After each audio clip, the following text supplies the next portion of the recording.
Nako. Tingnan mo nga yung sina Archie. Hindi yata inaalaga ang mabuti si Chichi eh. Nakatakas tuloy sa kanila. Padaba, hindi pa naman natin alam kung anong nangyari. Mas mabuti pa siguro tawagan na natin sila. Baka nag-aalala na rin yung mga yon. Ninong? Lo? Ninang? Lola Ani? Lolo Berto? Oh. No? No?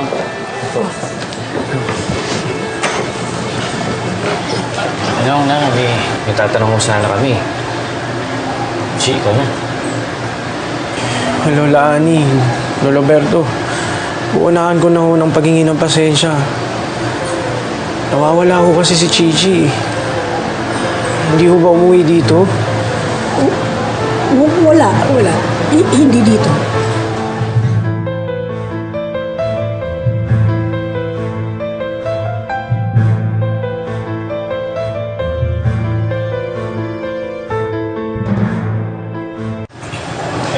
Padaba? Ano ba kasi ginagawa ninyo? Hindi niyo yata inaalagaan si Chichi eh. Ayan, nakuwala tuloy sa inyo. Ninang, pasensya na ho pero pwede ba huwag niyo muna kami sermonan? Mas mahalaga ho makita natin si Chichi baka na paano na yung bata.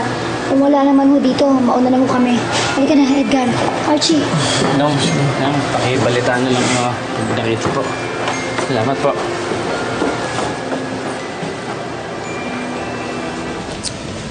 Nasaan na kaya yung Mapupunta bata? na lang muna ako doon sa Ha? Riddles. Baka sakaling pumunta si Chichi doon eh. O sige.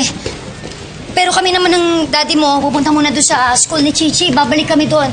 Sumunod ka, ha? Okay. Ingat.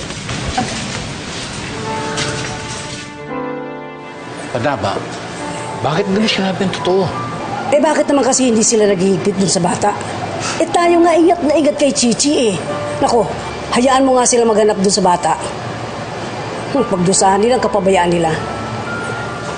Padaba, alam mo naman kailangan natin ibalik si Chichi, tina Archie.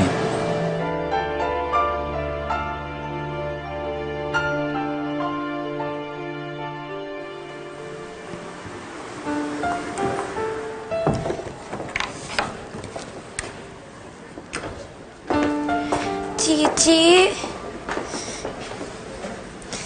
Ibabalik ka na daw ni Loloy. Ayoko nun. Gusto ko, dito ka lang. Ako din po, nanay. Ayoko din pong umuwi doon. Mas masaya po ako na nandito. Eh, paano? Baka ihasis ka na ni Loloy. Magkakahiwalay na naman tayo, Chichi.